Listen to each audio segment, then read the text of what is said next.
Now, Kiharu Member of Parliament Ndindi Nyoro has raised the red flag. The country is in debt crisis and could soon join Africa's debt defaulters club.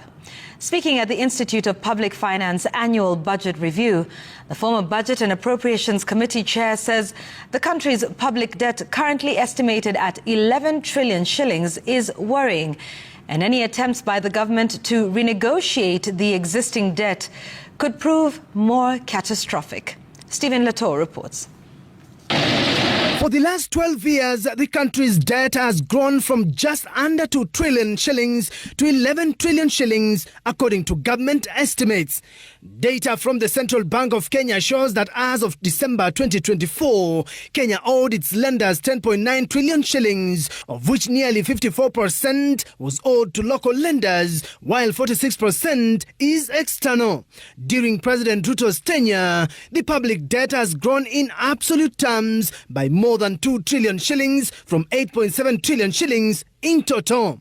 The problem around our debt is that when we inflate our denominator, we continue to show like the economy grew with the purpose of having a leg room of borrowing more.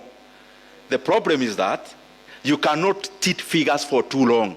It catches up with you, and especially when it is time for repayment. And as the National Treasury prepares the budget estimates for the financial year 2025-2026, there is a plan to spend up to 4.2 trillion shillings. Out of this, an estimated 1 trillion shillings will be required to finance payment of interest on debt. MP Ndindi Nyoro says based on current trends, 750 billion shillings will go towards servicing domestic debt, while 200 billion shillings the expenditure on external debt.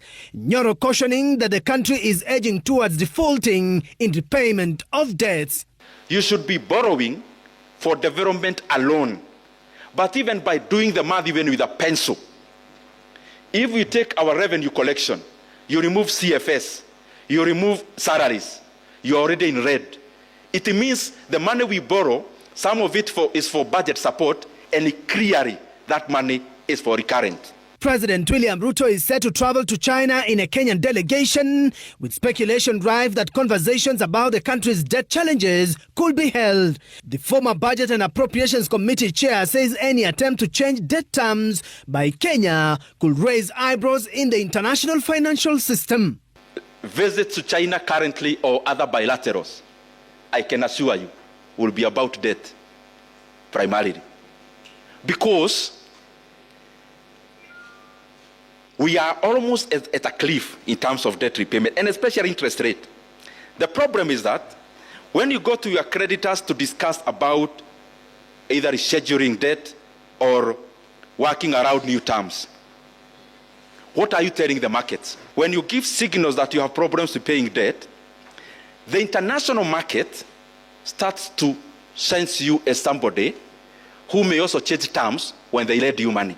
Until February this year, Nyoro led the Budget and Appropriation Committee, defending the government's policies in containing the budget deficits that remain a concern for the country as it requires more borrowing. If we do not become more prudent in the several months to come, we are likely to have a very big problem with our debt.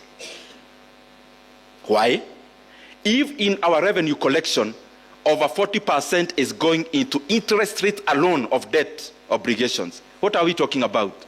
Nyoro says the increase of taxes since 2022 has left a negative impact to the economy. You know, many times we confuse that you add tax rate, you get more revenue.